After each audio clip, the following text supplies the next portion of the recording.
Let's talk about Jerome H. Powell, because our good friend has had it up to here. Today was Jerome Powell's final speech at Jackson Hole, Wyoming. Jackson Hole, a very, very beautiful part of the country where rich people fly in and pay zillions of dollars to ski and buy mansions and hang out. And every year, once a year around August, some of the central banking elite from all over the world fly out to Jackson Hole, Wyoming, and they talk about central banking and discuss things and debate things and make plans. And then Jerome Powell, as chairman of the U.S. Federal Reserve, gives a speech sort of giving an idea of the sort of state of the Fed, what economic policy is like, what they're looking at, what they see going forward. It's a pretty important speech. It's always listened to very closely and analyzed very closely. This is going to be his last one today, this morning. I watched it in bed. I literally woke up to my phone. Ari was annoyed. Did I cry? Yeah, I was tearing up. It's the end of an era. We're losing the GOAT. Listen, I've had my qualms with Jerome Powell, but as his time comes to the end, I have to say he's been a remarkably stable central banker. And he has done a good job at resisting political pressure. So anyway, this is his last one, but because by early 2026, he's going to be replaced. Trump has made it very, very clear that he wants Jerome Powell out. He can't force him out without panicking the markets, but when his term is up in May of next year, he'll be gone, so he will not make it to another Jackson Hole. Quick reminder before we go over his speech today of the basics of central banking. They have what is called a dual mandate. A dual mandate is not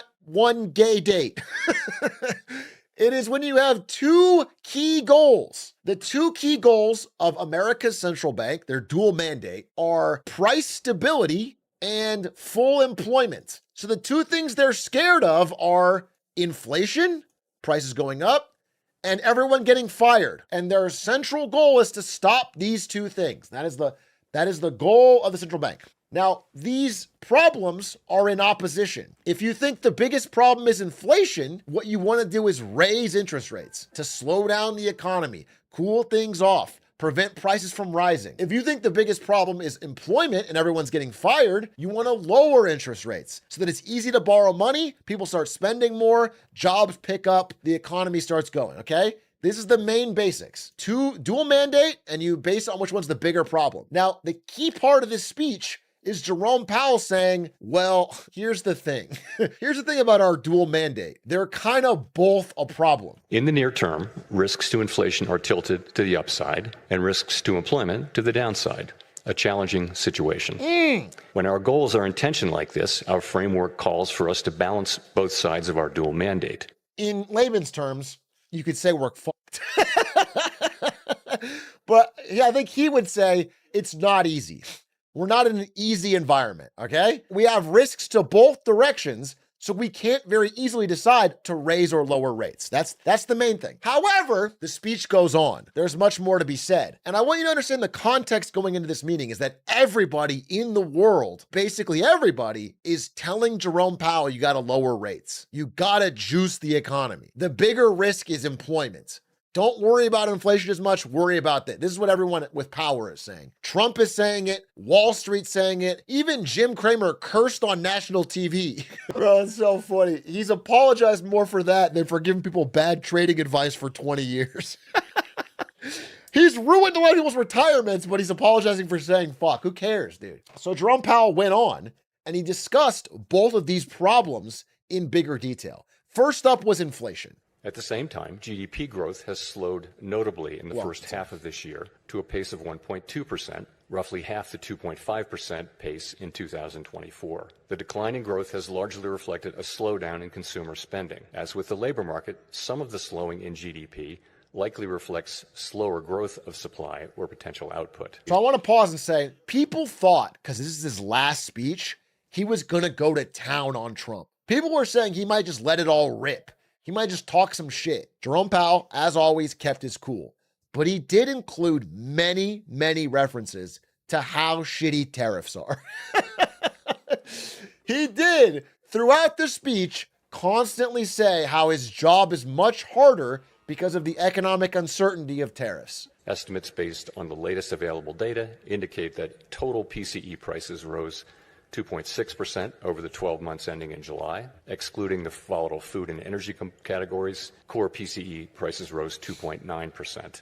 above their level of a year ago, So rising unemployment. what he's saying there is that they have a goal for inflation. I said that one of their dual mandates is inflation. Their goal is to keep inflation to 2%.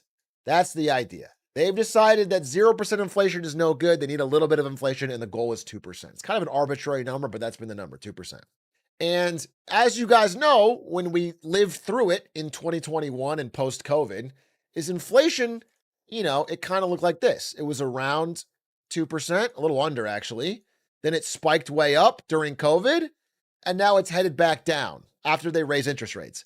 The problem is it never got back down to 2%. It never got back down. It stalled out around 2.7, 2.8, and is now kind of slowly rising again. So it never actually got back to what we want. And by the way, the prices are not even, this is still prices going up, not even going down. So you would say, and Jerome Powell has said this in previous meetings, the job is not done. We haven't even broken the back of inflation yet. Inflation is still sticky. It's still above where we want. And he's sort of making that case here. So if you listen to just this part of the speech, you would think, oh, okay, they're going to keep rates high. They're not going to lower rates because inflation is not defeated yet. But he went on.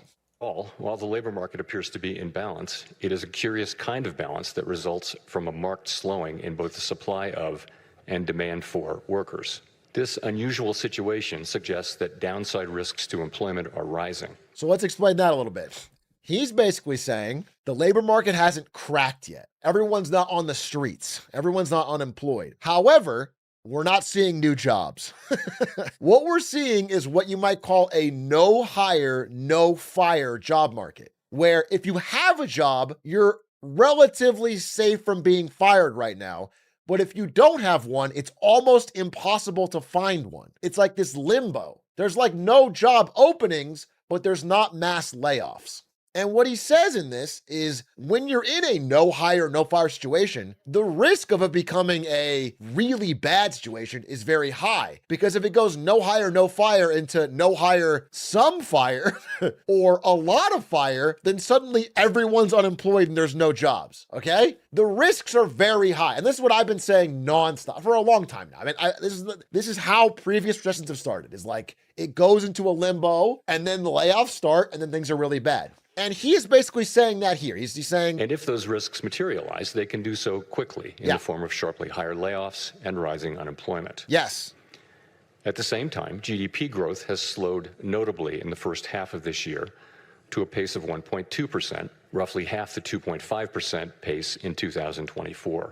The decline in growth has largely reflected a slowdown in consumer spending. As with the labor market, some of the slowing in GDP likely reflects slower growth of supply or potential output. Turning to inflation, higher tariffs have begun to push up prices in some categories of goods. Estimates based on the latest available data indicate that total PCE prices rose to... So I already covered that, but here's the basic thing, all right? So over the course of this speech, he basically says, look, inflation's a problem, unemployment's a problem. But if we had to be honest here, we're more scared of unemployment than we are of inflation. And he gives two reasons. The main one is that they see tariffs as a one-time price increase. So it's not really inflation. To a consumer, that doesn't matter. Everything's more expensive.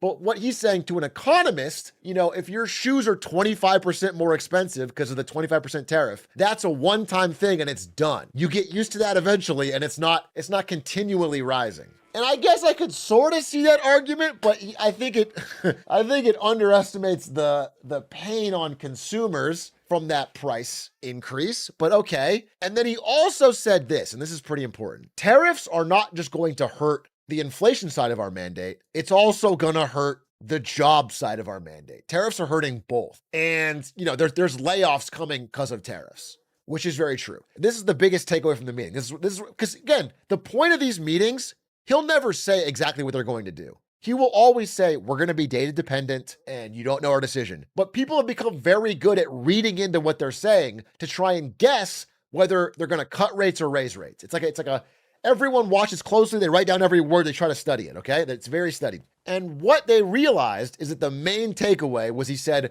we are no longer trying to get down to the 2% goal. Instead, we have a new framework that tries to get like an average of 2% over a long period of time. And once you say that, the jig is up. You're basically saying that you're giving up the fight on inflation in order to hopefully save the job market. That is what you're saying. That becomes very clear. Like you're pulled in two directions and you are giving up the inflation fight to try and help the job fight. And so the market understood very quickly the time has come for rate cuts. Jerome Powell is going to do what Wall Street and Donald Trump has wanted for a while: cut rates, juice the economy. And he may be right to do so. I don't want to act like this is like him giving in to Trump. He's held his ground for a long time. It may just be that the job market is so bad that they have to start getting ahead of it. And it's like, inflation be damned, we can't have everyone be unemployed. That is a possibility. It is real. The poly market for this spiked around during the meeting, but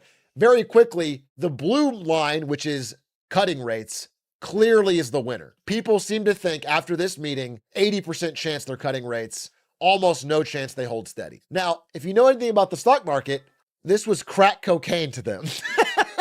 When the stock market hears about rate cuts, a gigantic green line comes out of the ground and everything goes green, okay? Even though in actuality, the rate cut usually doesn't matter that much. The mere idea of it coming is so juicy to markets that we had a real green day as everyone digested Powell's words. Now, it's tough. I have respect for Jerome Powell in ways, and I do think he's being data dependent here. And I agree that the labor market is terrible, so maybe he's the right thing to do. But I read some financial opinions that have dissenting voices that basically said, look, stocks are at all-time highs. There's still meme stocks. There's still a ton of frothy activity in the market. Housing is still at all-time highs. Are you going to tell me we need to cut rates? It's crazy.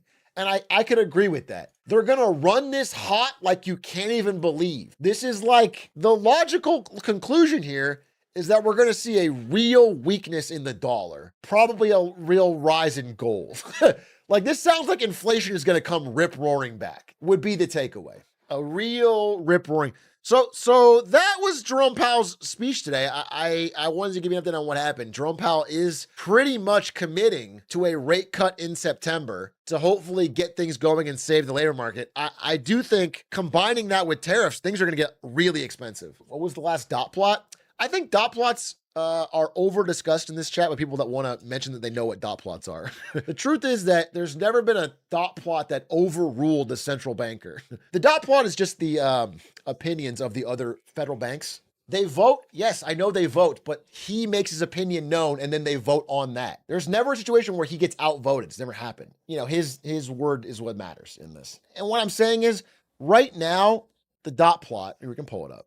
People are using their votes and their public dissent to signal, at least recently, that they would like to be considered for Jerome Powell's job. So like people that are like saying, hey, we need to cut really hard and fast, you know, we need to, like, the ideal thing is a huge cut. They're signaling to Trump that they would be a great choice because they're going to cut rates, is the idea. It's a little bit of politics to it. So anyway, that's where we find ourselves. Is rates are going to get cut. Possibly will juice the stock market. Possibly will juice Trump's polling numbers. Possibly will juice the economy. But will likely lead to a weakness in the dollar and inflation running higher than average.